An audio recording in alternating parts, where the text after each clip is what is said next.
ആദ്യം ഈ ഒരു മരണവിവരം പറയുന്ന ആരാ?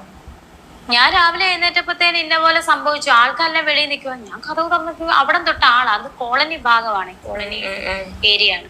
നമ്മൾ അവിടെയാണ് താമസം. അപ്പൊ നമ്മൾ ആൾക്കാരെല്ലാം ചുറ്റും നല്ല അയൽപക്കംകാരായിരുന്നു. എല്ലാവരും നല്ല സ്നേഹമുള്ളവരാണ്. എല്ലാവരും നോക്കി നിൽക്കുക.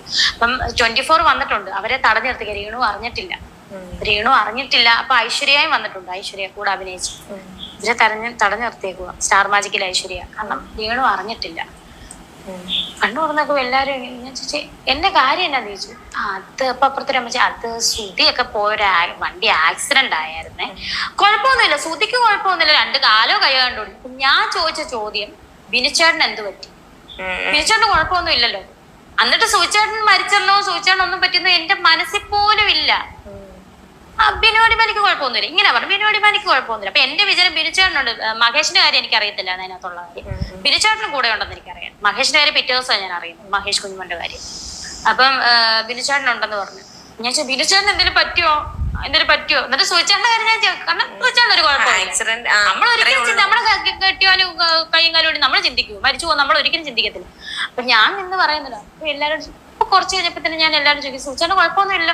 ആരും വരുമൊന്നും വേണ്ട. ഓരോ വീട് കയറി ഇറങ്ങി ഞാൻ ചോദിക്കുമോ സൂചേട്ടൻ എന്തെങ്കിലും കുഴപ്പമുണ്ടോ? ഒന്നും ഇല്ലല്ലോ. സൂചേട്ടൻ ഉണ്ടല്ലോ അല്ലേ? എനിക്ക് സൂചേട്ടൻ ഇല്ലാതെ പറ്റത്തില്ല. ഞങ്ങൾ ഇന്നലെയും കൂടെ എനിക്ക് സൂചേട്ടനോട് ഒരു നേരം വഴക്ക് പിടിക്കാതെ എനിക്ക് പറ്റും. ഞങ്ങൾ സൗന്ദര്യപ്പടക്കം എപ്പോഴും ഉള്ളത്. എനിക്ക് സൂചേട്ടനോട് വഴക്ക് പിടിക്കാതെ പറ്റത്തില്ല. സൂചേട്ടനെ കാണാതിരിക്കാൻ പറ്റത്തില്ല. ഉണ്ടോ ഇല്ലോ ഇത് മാത്രം നിങ്ങൾ അറിയിക്കണമെന്ന് ഞാൻ ഒന്നും അറിയാതെ ഇങ്ങനെ കിണറ്റുകാരെ ഇരിക്കുമോ.